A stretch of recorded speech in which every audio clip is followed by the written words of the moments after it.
la commune de Bondoufle, c'est une commune qui a une particularité majeure, c'est qu'elle était près d'une base aérienne, donc elle ne pouvait plus construire de logements puisqu'on était dans le plan d'exposition au bruit de la base aérienne. Bien évidemment, ça crée une caractéristique particulière parce que, bien sûr, nous avons des espaces verts, mais malheureusement, nous ne pouvons pas répondre aux demandes de nos jeunes qui cherchaient à avoir du logement. Et notre population vieillissait et on se retrouvait à fermer un certain nombre de classes. Alors l'idée, dès que le centre d'essai en vol est parti, ça nous a redonné de la perspective. La perspective pour répondre aux besoins de nos concitoyens, pour essayer de répondre aux besoins au niveau départemental et aussi au niveau national, et de garder ou de faire revenir nos jeunes.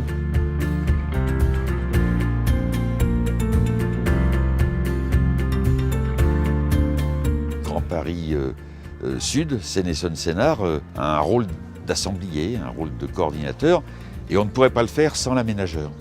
Et de ce point de vue, je me réjouis que Grand Paris Aménagement soit présent dans plusieurs opérations. Ça nous permet de discuter plus facilement.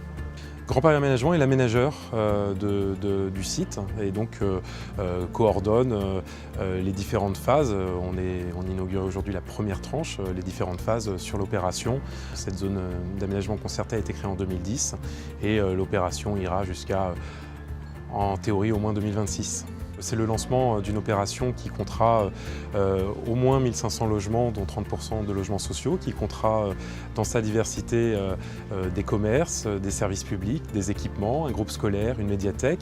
Donc c'est un morceau de ville finalement qui va être créé en plus dans une commune de 10 000 habitants. Donc c'est un moment important dans la vie du projet de Bondoufle. Parce que c'est la concrétisation de quelque chose qui s'est lancé il y a maintenant plus de 5 ans, l'émergence d'un nouveau quartier dans une ville.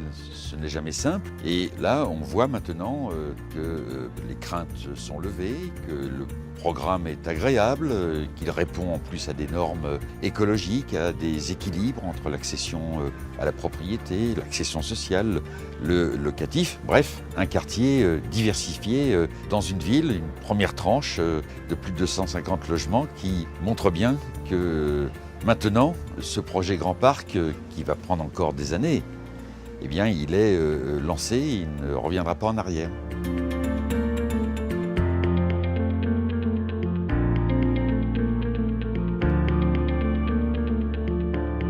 L'avenir, c'est la jeunesse. En les incorporant dans le système dès le départ, en leur demandant leur propre vision de leur propre ville dans les années futures, petit à petit, d'abord, on a peut-être et sûrement des enseignements à prendre de ce qu'ils peuvent nous dire, mais aussi on les intègre dans le système. Et eux vivront sans aucun doute beaucoup mieux, respecteront beaucoup mieux les nouvelles règles de vie en commun à partir du moment où on les intègre très très jeunes. Il est vital que les projets de ville soient coordonnés, soient pensés, soient discutés.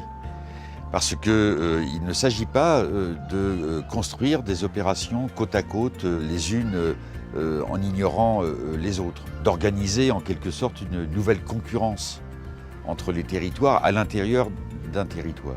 Personnellement, moi j'étais très favorable à ce parc qui permet justement de se balader dans de bonnes conditions et puis même de faire du sport. Moi je fais du footing, donc je trouve que c'est bien, quoi.